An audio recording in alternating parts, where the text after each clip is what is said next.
मित्रों, आज हम एस्ट्रोलॉजी की सीरीज में बड़ा ही एक इम्पोर्टेंट टॉपिक लेकर आए हैं, टाइमिंग ऑफ इवेंट्स। अब आपने ज्योतिष में सारे योग वगैरह ये सब चीजें तो देख ली हैं, पर वो सब चीजें कब होगी, नौकरी कब लगेगी, शादी कब होगी, ये सारी चीजें देखने के लिए ये हम आज एक आर्टिकल लेके आए हैं। तो इसके अंदर मेन बात ये है कि ये सारे आर्टिकल आपको सभी ज्योतिष में जितने भी चैप्टर्स हैं, जितने भी अलग अलग विषय हैं, वो सब आपको बताए जा रहे हैं। बाद में इनको एक एक करके शुरू किया जाएगा। अभी तो बता रहे हैं कि हम फाइनली क्या क्या सब्जेक्ट्स पढ़ाएंगे। इसके अंदर न्यूमरोलॉजी को भी बड़ी डिटेल में पढ़ाया जाएगा। मतलब सारे सब्जेक्ट्स अभी थोड़ी थोड़ी से हम स्नैपशॉट्स ले रहे हैं, एक एक लेक्चर हर टॉपिक का कवर कर रहे हैं। फिर सभी प्लैनेट्स का ट्रांजिएंट, बीएनएन, बेसिक, केपी, ये सारी चीजें पढ़ाई जाएंगी आपको। अब इसके अंदर क्या है कि हमने किसी भी इवेंट का टाइमिंग देखने के लिए हमें सबसे महत्वपूर्ण बात है कि पहले हमने पत्री में प्रॉमिस देखना है। अगर वो प्रॉमिस है तभी वो टाइमिंग ऑफ इवेंट होगा। आप कहते हैं जी गोचर बृहस्पति का आ गया, शुक्र के ऊपर से जा रहा है, शादी हो जाएगी। बट अगर वो शादी का योग ही नहीं है तो शादी कैसे होगी? तो उसको देखने के लिए क्या है कि जैसे हम आपको भी बहुत से लोग जो ऑलरेडी ज्योतिष कर रहे हैं उनको पता होगा कि हमने 7th हाउस के सब लॉर्ड को देखना है, और उस सब लॉर्ड का नक्षत्र अगर वो हमें 2, 7, 11 नंबर दे रहा है, या 7 दे रहा है, या 11 दे रहा है, तो इसका मतलब शादी का प्रॉमिस है उसके अंदर। फिर उसमें फिर हमने क्या देखना है कि किस प्लेनेट की दशा आ रही है, उसकी कौन सी अंतरदशा हमें जो है वो दिखा रही है कि जी इस पीरियड के अंदर शादी होगी। ये तो हमने दशा अंतरदशा से देख लेना है। फिर हमने उसको गोचर के अंदर कि जुपिटर जब शुक्र के ऊपर से ट्रेवल करेगा, या लड़की की शादी के लिए क्या नाम है उसका, जुपिटर जो है मंगल के ऊपर से गोचर करेगा। तो हमने ये सारे के सारे जो है ना एस्पेक्ट्स देखने हैं। तो ये भी आपको डिटेल में आज सिर्फ जुपिटर के एस्पेक्ट के बारे में बताया जाएगा कि कैसे ये इवेंट्स होंगे। पहले पत्री के अंदर प्रॉमिस, जैसे अब हमने शादी का प्रॉमिस देखना है मेल के लिए, तो जुपिटर से अगर शुक्र 4, 8, 6, 4, 6, 8, 10, 12 में है तो शादी का प्रॉमिस नहीं है। तो हमने ये पहले ये प्रॉमिस देखने हैं, ये हैं या नहीं है। और जैसे केपी के अंदर हमने बताया कि हमने ये देखना है कि भाई 7th हाउस का सब लॉर्ड कैसा है। फिर हमने जैसे पढ़ाई के लिए देखने हैं कि पढ़ाई के बच्चे के कुछ पढ़ाई के अंदर बृहस्पति का जुपिटर के साथ, अच्छे बुध का जो है अच्छे ग्रहों के साथ संबंध है कि नहीं है। अगर चंद्र मंगल केतु के साथ है तो वो पढ़ाई नहीं करेगा। तो इसी तरह से हमारी नौकरी कब लगेगी, अगर 10th हाउस का जो सब लॉर्ड है वो हमारे और उसका नक्षत्र लॉर्ड 1, 6, 10, 11 दे रहा है, तो इसका मतलब ये कि उसकी नौकरी लगेगी। फिर हमने वो देख लेना है कि भाई बृहस्पति और शनि का आपस में संबंध बन रहा है कि नहीं बन रहा है। फिर हमने गोचर के अंदर देखना है। और जैसे शादी के अंदर हम पहले ये भी डिसाइड करेंगे केपी से और बीएनएन से कि शादी लेट होगी या जल्दी होगी। फिर उसी के हिसाब से हम गोचर के हिसाब से हम उसको डिटरमिन करेंगे। तो आज मैं इसको थोड़ा सा अब आपको जुपिटर के गोचर के बारे में बताने लगा हूं। मैंने एक बेसिक पत्री भी ली है ताकि आपको समझ में आ जाए। तो इसके अंदर हम जो जुपिटर का गोचर लेते हैं वो 1, 5, 9, 3, 7, 11 एस्पेक्ट्स लेते हैं।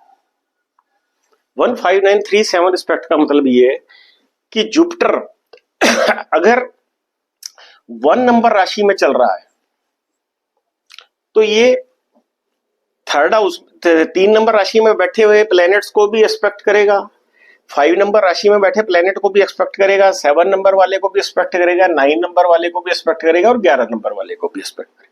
जुपिटर के अंदर है जुपिटर। और अगर ये रेट्रोगेट हो जाएगा तो यही एस्पेक्ट हमने पिछले हाउस से लेने हैं। तो इस चीज का हमने ध्यान रखना है कि अब जैसे कई बार अब क्या होता है कि हमने देखना भी शादी का योग है कि नहीं। अब ये जब जुपिटर अब शुक्र को नहीं देख रहा, हम जुपिटर जब शुक्र को देखता है मेल के अंदर तब हम शादी का योग मानते हैं। अब इसमें जुपिटर शादी को नहीं देख रहा, पर जब ये रेट्रोगेट होगा तो 3 महीने हमारे पास अगर वो दशा अंतरदशा दिखा रही है तो जब ये यहाँ पे आएगा तो ये शुक्र को देखेगा, क्योंकि ये 11th एस्पेक्ट को देखता है, 9th एस्पेक्ट को देखता है। 159 आ गया ये। तो इस तरह से हमने इसको जुपिटर को देखना। अब बताएंगे जब किस किस प्लेनेट के ऊपर से जुपिटर जाएगा तो वो क्या क्या रिजल्ट देगा। अब ये जुपिटर जब नेटल सन के ऊपर से जाएगा, अब देखिए ये जुपिटर अब जो है मई के अंदर 3 नंबर राशि के अंदर आ रहा है। मिथुन राशि के अंदर।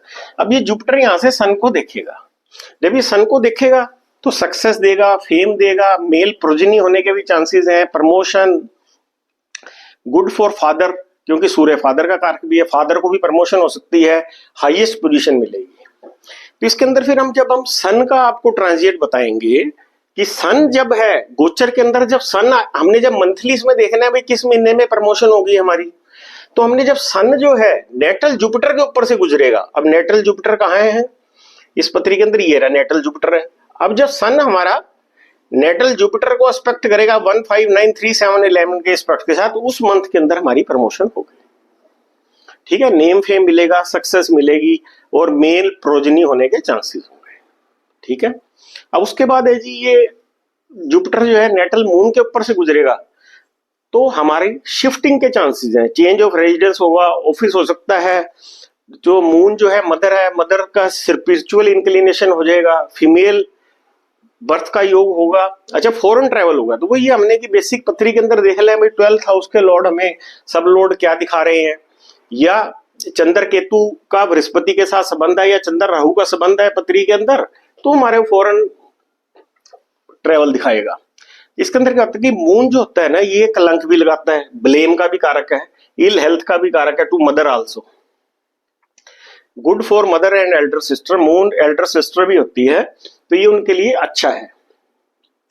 फिर उसके बाद आ गया जी नेटल वीनस, जब जुपिटर नेटल वीनस के ऊपर से गुजरता है और ये जब भी शुक्र से 1 5 9 3 7 11 में होगा तो इसको एस्पेक्ट करेगा, मतलब जुपिटर यहाँ इसके साथ ही चलेगा या यहाँ से 1 5 9 3 7 11 होगा, तो ये मेल नेटिव के लिए शादी का योग होगा। और ये वीनस जो है वाइफ है, डॉटर भी है, तो ये इनके लिए भी अच्छा पीरियड है, ये हाउस परचेज के लिए, लग्जरी के लिए, फीमेल प्रोजेनी के लिए अच्छा है। तो इसके अंदर अब जब हम ये देखेंगे कि ये तो हो गया ईयरली प्लैनेट, जुपिटर, आगे हम मंथली प्लैनेट के बारे में जब बताएंगे कि अगर वीनस जो है मार्स के ऊपर से जाएगा, वीनस अगर जब मार्स के ऊपर से जाएगा उस मंथ के अंदर उस मंथ के अंदर तो क्या नाम है फीमेल के लिए शादी का योग होगा, और सन के ऊपर से जब वीनस जाएगा तो मेल के लिए शादी का होगा, और मार्स जो है वीनस के ऊपर से जाएगा तो मेल और फीमेल दोनों के लिए शादी का योग होगा। उसके बाद आता है नेटल सैटर्न, जब बृहस्पति सैटर्न को देखता है या सैटर्न के ऊपर से जाता है 1 5 9 3 7 11 एस्पेक्ट के साथ, तो ये नौकरी का योग होता है व्यक्ति के लिए। तो हमने ये यहां से देखना है कि पहले पत्री के अंदर देख लेना भाई नौकरी का योग है या बिजनेस का योग है, ये प्रमोशन का भी है, ये नौकरी के लिए बड़ा अच्छा पीरियड है। जब भी जुपिटर सैटर्न के ऊपर जाएगा, अब जुपिटर यहाँ आएगा, ये सैटर्न को देख रहा है तो ये नौकरी के लिए अच्छा पीरियड है। इसमें अब जुपिटर यहाँ आएगा, मून को देख रहा है तो ये ट्रांसफर का भी योग है, ठीक है। फिर आगे नेटल मरकरी, ये एजुकेशनल सक्सेस, अगर किसी पत्री के अंदर बच्चे के पढ़ने के बिल्कुल खराब ग्रह भी हैं, तो जिस साल जुपिटर का एस्पेक्ट अब ये यहाँ पे बुध के ऊपर हो रहा है तो इसको एजुकेशनल सक्सेस मिलेगी, ये नॉलेज गेन करेगा। अगर पत्री के अंदर ग्रह बहुत खराब है, बुध के साथ चंद्र मंगल केतु का संबंध है, तो जुपिटर का एस्पेक्ट नहीं हुआ तो बच्चा फेल हो जाएगा। तो हमने जुपिटर का एस्पेक्ट बुध के ऊपर एजुकेशनल सक्सेस के लिए देखना है, प्रॉफिट इन बिजनेस के लिए देखना है हमने। तो फिर वही है कि भाई हमने क्या नाम है उसका, फिर अगर मंथली प्लेनेट देखना है, फिर मरकरी ओवर सन जाएगा, तो मंथली प्लेनेट आगे आपको पढ़ाए जाएंगे। मरकरी जब सन के ऊपर से जाएगा तो उसमें उसका रिजल्ट अच्छा आएगा। फिर उसके बाद आ गया नेटल मार्स, जब मरकरी नेटल मार्स के ऊपर से जाएगा, जैसे अब ये मरकरी है यहाँ से, जब नेटल मार्स को नहीं देखेगा तो ये मैरिज का योग नहीं है। जब ये यहाँ आ जाएगा तो ये इसको 5th एस्पेक्ट के साथ देखेगा, तब इसका मैरिज का योग होगा, मेल प्रोजनी का योग होगा। इसमें एंगर, डिस्प्यूट, झगड़े का भी है, एडमेंसी का भी है। और इसके अंदर क्या होता है, क्योंकि मंगल जो है हस्बैंड का कारक है, उसकी प्रमोशन भी हो जाएगी जब जुपिटर का एस्पेक्ट होगा उसके ऊपर। इसके ऊपर फिर इसके बाद है कि इस वक्त जैसे ये जुपिटर राहु के ऊपर से चल रहा है, बट आजकल ये रेट्रोगेट है तो यहाँ आया हुआ है। जब ये रेट्रोगेट से वापस यहीं पे आएगा तो ये इल हेल्थ का योग है, एक्सीडेंट का है, सर्जरी का है, एबॉर्शन का योग है। तो बृहस्पति जब राहु के ऊपर से जाता है तो हेल्थ को खराब करता है। जिनकी पत्री में बृहस्पति राहु का संबंध होता है और फिर गोचर के अंदर इसी तरह का संबंध बन जाता है तो उनकी हेल्थ खराब होती है। फिर आगे नेटल केतु, ये केतु जो है स्पिरिचुअल ग्रह है, इसमें सदगुरु से मिलना होता है। इसके अंदर क्या होता है, हवन यज्ञ करता है व्यक्ति, लर्न ओकल्ट साइंस सीखता है और सेक्रेट रिवर्स के अंदर बात करता है। और ये इल हेल्थ का भी इसके अंदर से कई बार योग होता है कि जब जुपिटर केतु के ऊपर से आता है, कई बार ये इल हेल्थ भी देता है अगर उस पीरियड के अंदर दशा अंतर दशा इल हेल्थ दिखा रही हो। तो इसी तरह से हम सारे ट्रांजिट कवर करेंगे। अगर आपको ये लेक्चर पसंद आया हो तो आप इसको सब्सक्राइब करें, क्योंकि हम आने वाले टाइम में और भी बहुत से यूजफुल लेक्चर्स डालेंगे। Thank you very much.